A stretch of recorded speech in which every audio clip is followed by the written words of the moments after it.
આંગણે અમે આવ્યા છે ત્યારે આપણે જે બાબતે ભેગા થયા છે, આપણી બાબત છે લોકસભાની ચૂંટણી, અને લગભગ ગુજરાતમાં 30 વર્ષથી ભાજપ છે અને દેશમાં 10 વર્ષથી ભાજપ છે. તમે અને હું બધા જાણીએ છીએ કે જ્યારથી ભાજપ આવી છે ત્યારે દરેક વસ્તુ મોંઘવારીમાં આપણે એટલું બધું ફસાઈ રહ્યા છે કે આજે પેટ્રોલ લેવા જાઓ તો 57 રૂપિયાનું વેચે તો 7 રૂપિયા સરકારને ફાયદો થાય છે, એની જગ્યાએ 100 રૂપિયા વેચે. ડીઝલ છે 57 વેચે તો એમને ફાયદો થાય છે.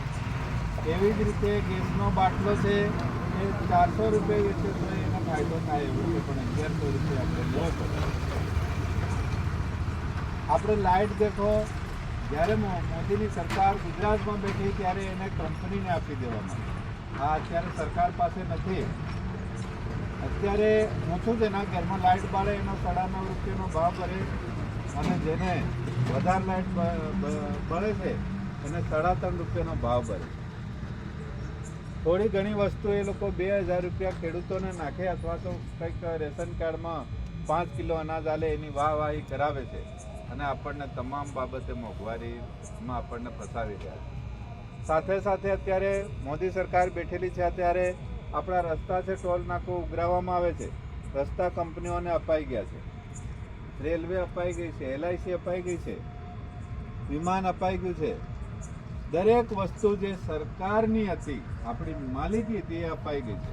તમારે ત્યાં ભરૂચમાં ઘણી બધી કંપનીઓ છે, એ સરકારી જમીન હતી, સરકારે આપણને ખેડૂતોને આપવાની હતી, એ જમીન અત્યારે કંપનીઓ વાળાને અપાઈ ગઈ. તો હવે પાછા ભાજપવાળા મોદીને તમે સાંભળ્યો હશે, અત્યારે ટીવી પર પણ તમે સાંભળ્યો હશે ને મીડિયામાં પણ તમે સાંભળ્યો હશે. એ બોલે છે કે અબકી બાર 400 પાર, અને 400 પાર આવ્યા બાદ એમ કહે છે કે અમે અલગ પરિણામ લાવશું, અલગ સંવિધાન બદલીને અલગ સંચાલન કરીએ.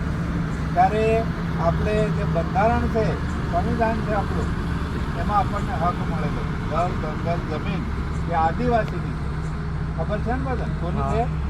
બધા જ જાણો છો. તમારા વિસ્તારમાંથી જ આદિવાસીની જાગૃતિ થઈ, ઝારખંડમાંથી આદિવાસીની જાગૃતિ થઈ છે, અને તમારા વિસ્તારમાં છોટું દાદા સાહેબને જાગૃતિ કરી. ભલે આજે એ અલગ જઈ રહ્યા છે, ખરેખર તો એમને ના જ જવાય, પણ આપણને છોડીને અત્યારે આદિવાસીને છોડીને અલગ વિચારો ધરાવી રહ્યા છે.